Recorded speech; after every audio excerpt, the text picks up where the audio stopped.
नमस्कार प्रेक्षकांनो, कमळी या मालिकेच्या येणाऱ्या पुढील काही भागामध्ये आपल्याला जबरदस्त असा ट्विस्ट पाहायला मिळणार आहे. तर आता सीसीटीव्ही फुटेज शोधायला गेलेल्या राजनसमोर एक नाही तर खूप मोठ्या दोन सत्याचा उलगडा होणार आहे. ज्या बायकोची मुलीची तो गेली 17 वर्ष आतुरतेने वाट पाहतोय, त्यांना शोधण्यासाठी एवढं जीवाचं रान करतोय, त्याच बायकोच्या आणि त्याच मुलीच्या जीवावर कोण बरं उठलं असेल, हा प्रश्न त्याला हॉस्पिटलमधील ते सीसीटीव्ही फुटेज पाहिल्यानंतर समजलेलं असतं. कारण त्या सीसीटीव्ही फुटेजमध्ये असं स्पष्टपणे दिसलेलं असतं की आता गौरीला तिथे खूप जास्त ती अनसेफ होते आणि तेव्हा गौरी तिथून पळालेली असते. तर ती गौरी अशीच थोडी ना पळालेली असते, तर तिच्या मागे गुंड लागलेले असतात. आणि तेव्हा हे सीसीटीव्ही फुटेज राजनच्या हाती आल्यानंतर आता राजन कोणते आणि कशा पद्धतीने ठोस पावले उचलील हे पाहणं तेवढंच जास्त इंटरेस्टिंग असतं. आता हे सगळं कशा पद्धतीने समोर आलं आणि त्याचबरोबर नेमकं राजन सीसीटीव्ही फुटेज पाहण्यासाठी हॉस्पिटलमध्ये जाण्याची का आणि कशामुळे तयारी दाखवलेली आहे, ह्या सगळ्या गोष्टी आपल्याला या आजच्या ट्विस्टमध्ये जाणून घ्यायच्या आहेत प्रेक्षकांनो. तर आता आपण पाहतो की इकडे कमळीने ऐनवेळी धमाकेदार अशी एंट्री केली. आता कमळीने धमाकेदार एंट्री केल्यानंतर एक गोष्ट तर इथे खरी झालेली आहे, ती म्हणजेच की राजेंची मोठी मुलगी ती जिवंत आहे. आणि ज्या मुलीची इथे ती लोक डेड बॉडी घेऊन आले होते, ती मुलगी मुळात राजेंची नाहीच आहे, हे कमळीने पुराव्यानिशी सिद्ध केलं आहे. हे आपण कालच्या भागात कालच्या ट्विस्टमध्ये जाणून घेतलं. आणि त्याचमुळे कमळी आता इथे राजनला आधार देत असते. कमळी म्हणत असते, हे बघा राजन सर, तुम्ही अजिबात काळजी करू नका. मला पूर्ण विश्वास आहे की तुमची मोठी मुलगी, तुमची इथे अन्नपूर्णा आजीची मोठी नात जिवंत आहे. तेव्हा राजन कमळीच्या डोक्यावर हात ठेवतात आणि म्हणतात, खरंच कमळी, तुझ्या विश्वासाला सलाम. आज तुझ्यामुळे इथे आम्ही एवढ्या मोठ्या संकटातून बाहेर आलोत. खरं तर इथे मुलगी जाण्याचं दुःख काय असू शकतं हे मी पाहिलंय. आज आदितीच्या आईबाबांना आणि आदितीला त्या अवस्थेत पाहिल्यानंतर मला तर काय होत होतं माझं मलाच माहिती नाही. तेव्हा कमळी म्हणत असते, राजन काका, तुम्हाला एका गोष्टीचं थोडंसं आश्चर्य वाटत नाही का? म्हणजे मला एक गोष्ट सांगा की आता इथे जे काही तुमच्या बाबतीत ह्या सगळ्या गोष्टी घडलेल्या आहेत, त्या अशाच कशा बरं घडू शकतात? म्हणजे हे सगळं कोणीतरी घडवून आणत आहे असं तुम्हाला वाटत नाही आहे का? म्हणजे बघा ना, तुमची मुलगी अचानकच गायब होते, त्याचबरोबर अचानकच समोर येते आणि त्यानंतर मात्र इथे अचानकच ह्या सगळ्या गोष्टी अशा पद्धतीने होत आहेत. तर मग तुम्हाला ह्या सगळ्या गोष्टी थोड्याशा वेगळ्या पद्धतीने वाटत नाही आहेत का? तेव्हा राजन म्हणत असतात, खरं तर हे सगळं त्या हॉस्पिटलपासूनच सुरुवात झालेली आहे. त्यामुळे मी त्या सगळ्या गोष्टीचा शोध लावणारच आहे. आता अनिकाला तर फारच भीती वाटत असते. अनिका म्हणत असते, नाही, काही जरी झालं ना तरीसुद्धा ह्या सगळ्या गोष्टी अशा होता कामा नयेत. त्यामुळे ती कमळीवर ओरडते आणि म्हणत असते, काय गे गावछाप, तुझा ह्या सगळ्या गोष्टीशी काय संबंध आहे? खरं तर तू आमच्या आयुष्यामध्ये, आमच्या घरामध्ये येण्याआधी आम्ही सर्वजण फारच खुश आनंदात होतो. पण जेव्हापासून तू आमच्या आयुष्यात आलीस ना, तेव्हापासून आमच्या आयुष्याची पूर्ण वाट लागलेली आहे.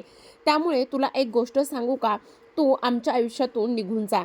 तेव्हा राजन म्हणत असतात, काय चाललंय अनिका, तू असं का बोलतेस? उलट ती आपलं सांत्वन करण्यासाठी इथे आलेली आहे. तेव्हा कमळी म्हणत असते, काय गे अनिका, तुला का गे एवढ्या मिरच्या झुमत्यात? मी राजन सरांशी बोलते.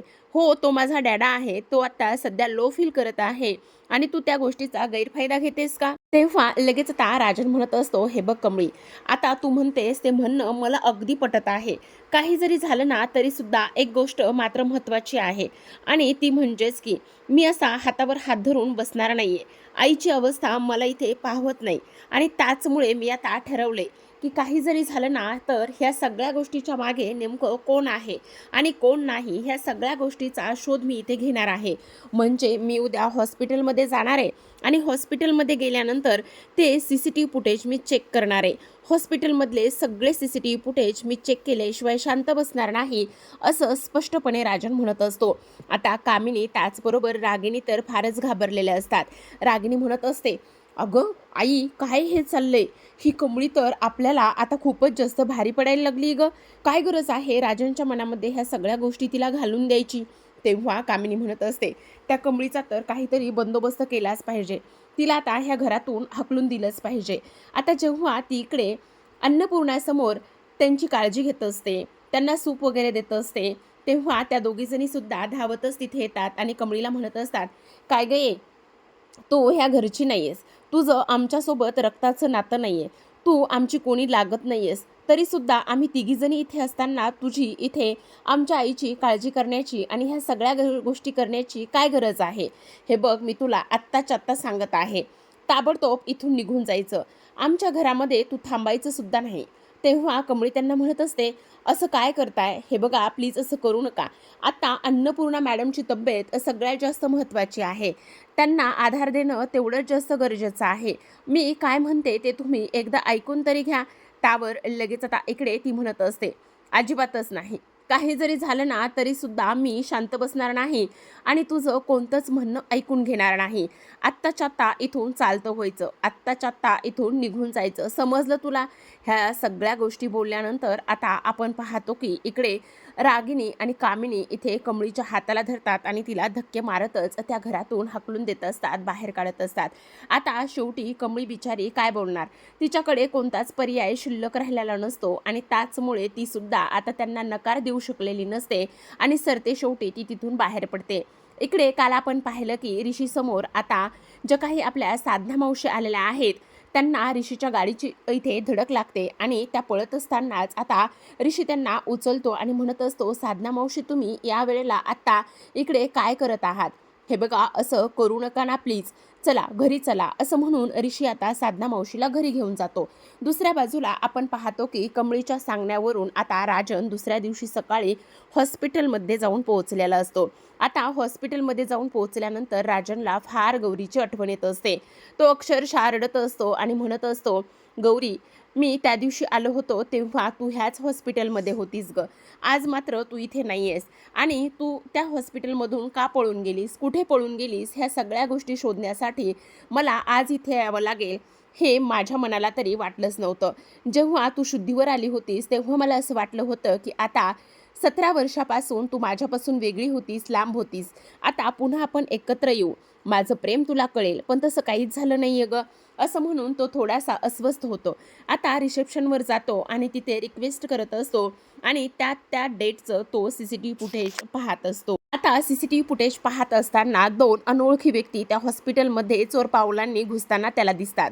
त्याचबरोबर ते हॉस्पिटलमध्ये चोर पावलांनी घुसल्यानंतर इकडे राजन म्हणतो, "ह्यांना तर मी त्या दिवशी डॉक्टरांच्या वेशामध्ये पाहिलं होतं. मग ही कोण आहेत?" आणि तेव्हा लगेच आता इकडे त्याला गौरीसुद्धा त्या हॉस्पिटलमधून पळताना दिसत असते. गौरीने चेहऱ्याला मास्क लावलेलं असतं, त्याचबरोबर डोक्यावर पट्टी असते आणि चेहरा झाकत लपतच ती तिथून पळताना राजनला दिसत असते. त्याचबरोबर ते 2 व्यक्ती डॉक्टरच्या वेशात, नर्सच्या वेशातले ते 2 गुंडसुद्धा गौरीच्या पाठीमागे तिचा पाठलाग करताना राजनला त्या CCTV फुटेजमध्ये दिसतात. आणि तेव्हा राजनला ह्या सगळ्या गोष्टीची खात्री पटते की नाही, हे सगळं काय आहे? म्हणजे ह्या सगळ्या गोष्टी अशा कशा होऊ शकतात? ते 2 डॉक्टर नाही तर ते 2 गुंड होते आणि ते माझ्या गौरीच्या जीवावर उठले आहेत. हे सगळं कोणी केलंय? म्हणजे इथे गौरीला मारण्यासाठी. मग ही गोष्ट एक कशावरून नसावी की तो अपघातसुद्धा गौरीचा आणि त्या मुलीचा घडूनच आणलेला असेल. हे सगळं काही राजनच्या क्लिअर असं लक्षात आलेलं असतं. आता ते CCTV फुटेज हॉस्पिटलमधले पाहिल्यानंतर बाहेरचं सुद्धा तो CCTV फुटेज पाहतो.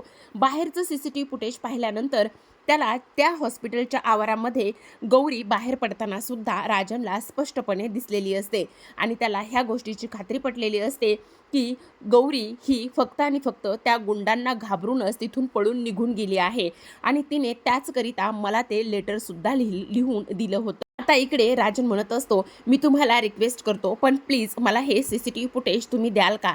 आता रिसेप्शनिस्ट म्हणत असते, "सॉरी सर, आता मी तुम्हाला हे सगळं काही दाखवलं आहे, पण ते देण्यासाठी आम्हाला ही परमिशन नाही आहे. प्लीज तुम्ही मॅनेजरकडे किंवा इन्चार्ज ऑफिसला जाऊन तुम्ही ह्या सगळ्या गोष्टीची परमिशन घेऊन या. मी तुम्हाला ते CCTV फुटेज नक्कीच देईल." पण राजन मात्र आता फार अस्वस्थ झालेला असतो. तो विचार करू लागलेला असतो की नेमकं गौरीच्या जीवावर कोण उठलं असेल. आता गौरीला नक्कीच माहिती असेल की माझी मुलगी कोण आहे, त्याचबरोबर ती कुठे आहे, जिवंत आहे का, ह्या सगळ्या गोष्टी बहुतेक गौरीला माहिती असणं गरजेचं आहे आणि तिला माहीतच असलं पाहिजे. आता काहीही झालं तरीसुद्धा गौरीला शोधणं हा एकच काम आणि एकच ध्यास मला आहे. काही जरी झालं तरीसुद्धा गौरी, तू आता ह्या मुंबई शहरामध्ये आहेस ही गोष्ट तर मला पटलेली आहे किंवा समजली आहे. तू जिवंत आहेस हे सुद्धा मला समजलंय. फक्त तू मला एकदा भेट आणि आपल्या मुलीविषयी मला सगळं सांग. हे सगळं राजन आता मनाशी ठरवतो आणि त्याचबरोबर गौरीला शोधण्यासाठी आता इकडे राजन ठोस पावले उचलत असतो. जेव्हा राजन घरी जातो तेव्हा इथे अन्नपूर्णाला तो सगळ्या काही ह्या गोष्टी समजावून व्यवस्थित सांगत असतो आणि त्याचबरोबर आपली मोठी नात, तुझी मोठी नात, माझी मोठी मुलगी गौरी ह्या दोघी जिवंत आहेत, त्या सुखरूप आहेत, हे मात्र राजन आता अन्नपूर्णाला सांगत असतो आणि त्याचमुळे आता इकडे अन्नपूर्णा पुन्हा एका नवीन उद्देशाने, नवीन जोमाने तयार होताना सुद्धा आपल्याला पुढील भागामध्ये दिसणार आहे. तर पाहत रहा कमळी.